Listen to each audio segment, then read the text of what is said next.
Welcome back to The Explainer. Today, we're diving into the absolute blueprint of language education. Have you ever sat in a language class and thought, why on earth is the teacher making us repeat this one phrase over and over again?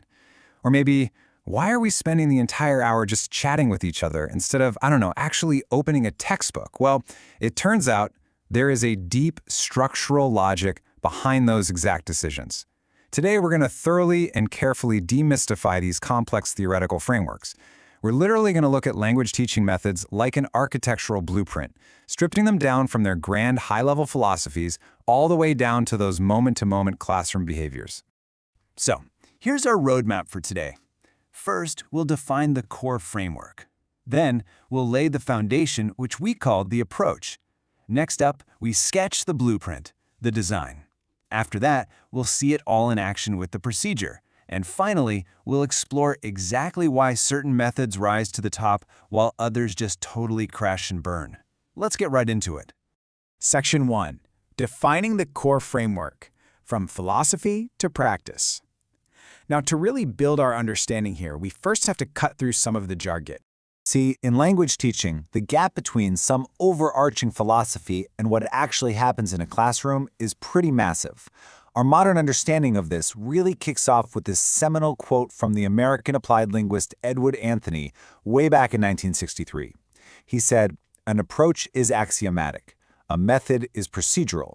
Now, what does that actually mean? Well, when he says an approach is axiomatic, he means it's the underlying set of beliefs, right? The fundamental truths that we just accept about language. A method, on the flip side, is procedural. It's the step-by-step master plan that actually puts those beliefs into practice. Think of it like this. It's the difference between believing a house absolutely should be eco-friendly and looking at the actual concrete architectural plans to build it. Now, Anthony's original three-tier model, the one flowing from approach to method to technique, was a fantastic starting point.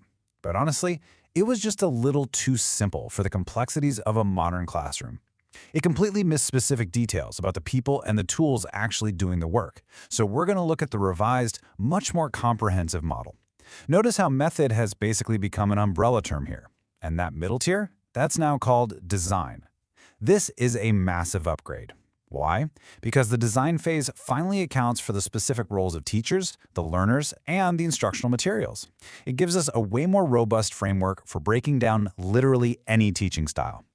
And this ultimate map of language teaching perfectly illustrates that upgrade. It shows exactly how a method bridges that massive gap between the abstract theoretical approach phase, moving right through that highly detailed design phase in the center, and culminating in the highly concrete classroom procedure.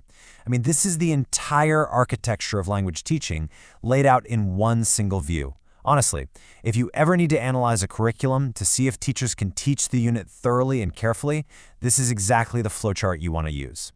Which brings us to Section 2, the foundation, approach, theories of language and learning. Let's break down that map a bit more, starting at the very bottom of our construction site. The approach. This essentially acts as the foundational laws of physics for our metaphorical house. Simply put, an approach reflects the absolute core philosophy or belief system that a method is built on top of. It tackles two really massive questions. First, what actually is language? Is it just a rigid set of grammar rules, or is it fundamentally a tool for social interaction? And second, how does the human brain actually acquire it? Do we learn by forming habits through repetition, or do we learn by actively solving problems? How you answer these two questions literally dictates everything that follows.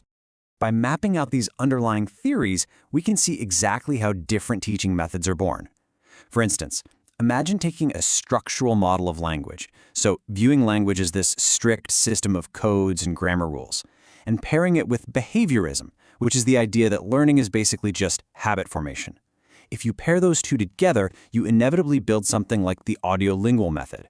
That's exactly why you might remember sitting in high school French or Spanish doing those tedious rapid-fire verbal drills for an hour. But what if we switch it up? What if you pair a sociocultural model with Constructivism? Suddenly you get a totally different method, one that's based on group projects, negotiation of meaning, and solving real-world problems. The pairing literally creates the paradigm. Moving on to Section 3, the blueprint, design, organizing the instructional system. So our philosophical foundation is poured. Now what?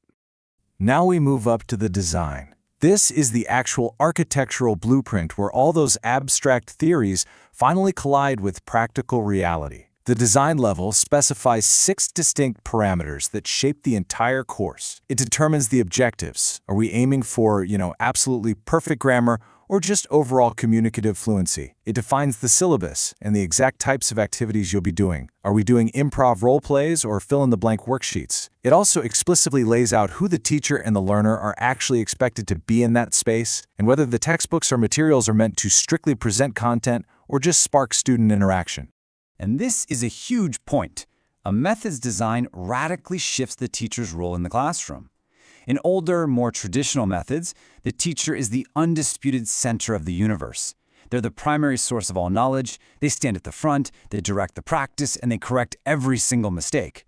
But if you look at communicative or task-based methods, the design actually requires the teacher to completely step back. They become a facilitator, a counselor, a catalyst who sets up a scenario and then just lets the students discover the language on their own. And naturally, this design blueprint completely redefines the learner, too. Think about it. If the teacher is the ultimate unquestioned authority, the learner is usually just a passive recipient, basically a sponge, meant to absorb and repeat whatever inputs they're given. But as teaching shifted toward learner-centered approaches, really picking up in the 1980s, the design changed. Today, learners are often expected to be active processors, totally autonomous problem solvers, and the actual initiators of their own learning. Essentially, your role as a student is entirely dictated by the method's underlying design. All right, section 4, in action, procedure, the moment-to-moment reality. Now we are zooming all the way in. We're leaving the blueprint behind and looking at the actual bricklaying, the procedure. This is the phase that both teachers and students are most familiar with, hands down. Procedure is where we examine exactly how tasks are integrated into a daily lesson plan. Like, how exactly is a new vocabulary word presented? How does the teacher guide the practice? And when a student inevitably makes a mistake, how is feedback delivered to them in real time? This right here is the visible tip of the teaching iceberg. Let's look at how this builds in reality. Think about how a single hour of instruction can be meticulously charted out on a strict timeline. This is pretty typical for something like situational language teaching. It kicks off with absolute strict teacher control during the presentation phase, the first 10 minutes. Then it moves into controlled practice. But watch what happens around minute 25. The teacher strategically releases that control, allowing for free practice. It's this beautifully structured flow from strict guidance to full student autonomy, all totally dictated by the procedural rules of the method. Finally, section 5, why methods rise and fall, the life cycle of language teaching.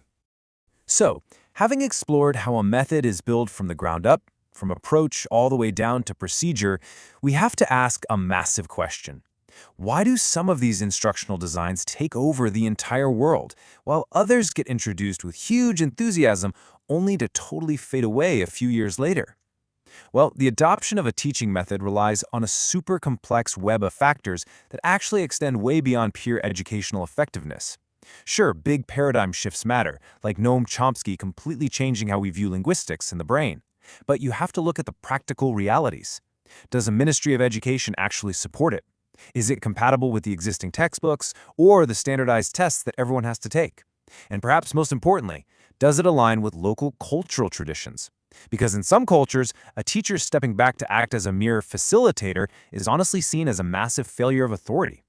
A method is only going to survive if it can navigate those real-world barriers. Which brings us to our ultimate takeaway. With so many moving parts, from deep underlying philosophy to moment-to-moment classroom behaviors, is there truly one single perfect method out there? Or is it just about finding the right method for the right context? Because language learning is so deeply influenced by culture, resources, and personal learning styles, the search for a universal perfect method might honestly be a wild goose chase. Instead, the real goal is understanding the architecture. So I'll leave you with this. As you step into your next language classroom, whether you're the one teaching or the one learning, will you just passively follow a script, or will you step up and act as the true architect of that learning experience? Thanks for joining us on this explainer, and we'll catch you next time.